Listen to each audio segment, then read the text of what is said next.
Hello, BookTube. Welcome to Lizzie Faye Loves Books. I'm Elizabeth, and it's a Thursday, but it feels like Friday. Today was the last day of school before winter break, and so I keep trying to make it Friday in my head, but it's not. It's Thursday, so thankfully I still have another weekday to finish getting ready for Christmas. I did manage to make a pretty good dent in my Christmas plans and all my shopping and food purchasing and things like that today, and still managed to volunteer a couple of hours at Katie's old middle school. They called me. I guess they don't have any current parents who could come, but I hated to say no. So I got there and I made a lot of popcorn and got them caught up, and then I went and did what else I needed to do to get ready for Christmas. So I still did manage to finish 2 audiobooks today. I didn't do a lot of print reading, but I think I will now put my feet up and read a little bit, or maybe watch a movie. I don't know. We'll do something since we don't have to get up early for school tomorrow. I do have to drive for my lady that I drive for on Fridays to get her hair done and groceries and all that stuff, and I'll probably do a little more Christmas shopping after I finish with her tomorrow. But what I came to do tonight was to do another unwrapping, and since tomorrow's Friday, I'll mostly do, I'll talk more about my books on Friday, but just to let you know what I finished The Christmas Light, and I'm kind of sad because this is the last one of these I have on audio. There's just one book left in the series, and I don't have access to the audio for it, so just kind of sad. Donna Van Leer has narrated all of these except the first 2, and she is so talented. I love when when authors have the ability and the talent to not only write a great book, but to narrate it. So I will be doing my discussion video. I'll probably film it tonight, and I will post it tomorrow. Don't worry if you are not caught up on the read-along. If you are joining in on the 24 Days of Christmas Hope read-along and you haven't gotten to this one yet, no worries. Just, keep plugging along, and when you get to this one, then we hope that you will come back and comment both to my video and also to the Goodreads group. And I try not to do spoilers too much in my discussion videos.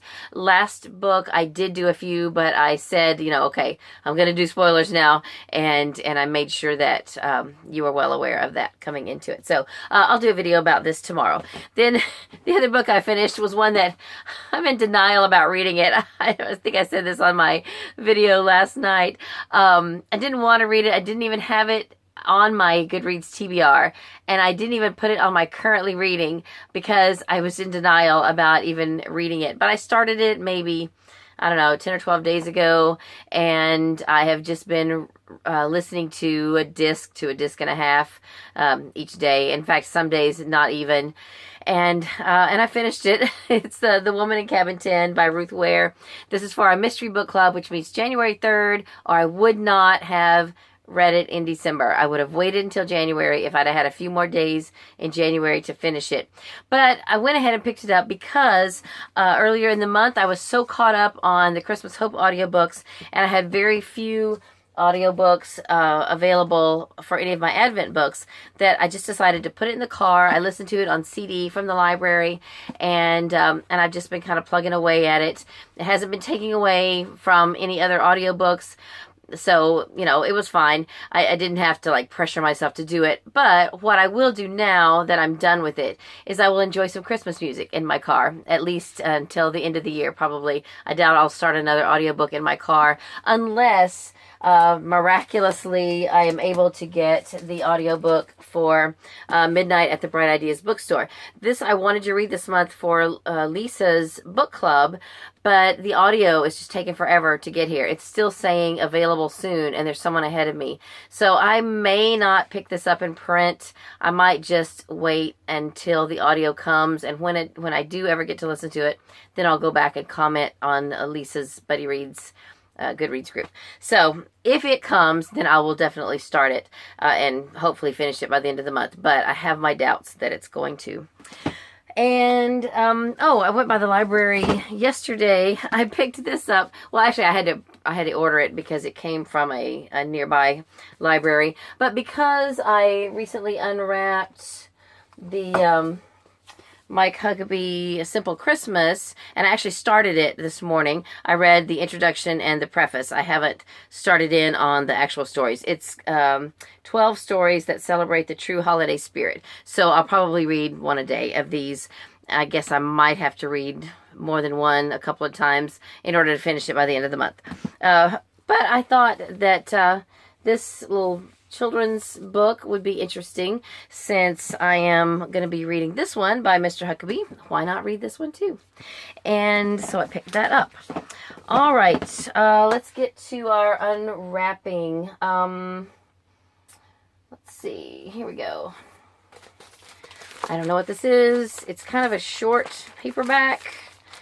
Feels like a middle grade book, but I've already unwrapped the only middle grade books that I had, so let's just see. Oh, there's the back of it.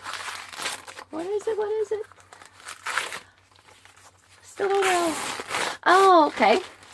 This is by an author that I have read before, and she's kind of hit and miss with me. I have enjoyed some of the books I've read by her, and some I have not cared for at all. This is Sandra Dallas, and oh, I'm sorry. Oh my goodness. Okay, this book is by Sandra Dallas. It is called A Quilt for Christmas. This copy, I think I picked it up in like a fill-a-bag sale somewhere. It is an ARC, but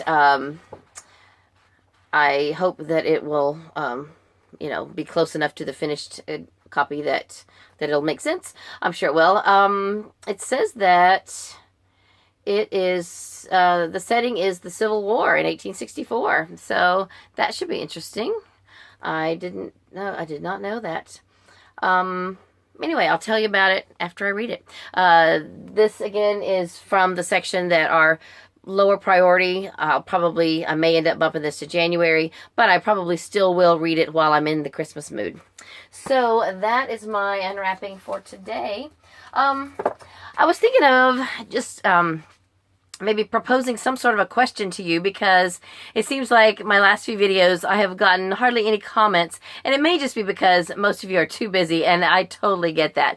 But if you are watching this video and you don't have anything to say about what I'm reading, but you want to just say hi, then I would love that.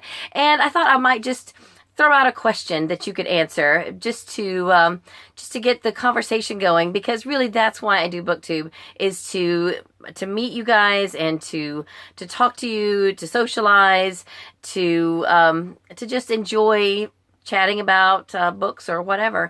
So I was thinking that if you would like to comment and you haven't in a while, or you don't have anything to say about any of these books, then tell me a fun Christmas memory that you have. Maybe what is a gift you received for Christmas that is particularly memorable, or maybe a gift that you gave for Christmas that you were super excited about being able to give someone. So tell me that. I'll just tell you mine really quick. Anytime anyone asks me what my most memorable Christmas gift is, I remember, I think it was my sophomore year of high school, and I wanted a file cabinet, and I got one. I got a 2-drawer filing cabinet, and I still own it. It is right down here beside the desk that is in this room, and I love it. So now it's not the only file cabinet. In fact, my phone right now is sitting on a file cabinet, and I have about 3 in here. Well, one is my husband's, and then one, the tall one that the camera's on is mine, and then the short one is my old one. But I like to stay organized. I'm not very organized, but I always aspire to. So a file cabinet is something that has been in my life since high school. So that's it. Tell me your favorite Christmas memory or a favorite Christmas gift that's particularly memorable to you. That's all I have for this video. I hope you'll talk to me in the comments, and I hope you're having a great day. Merry Christmas, read a good book, and God bless you.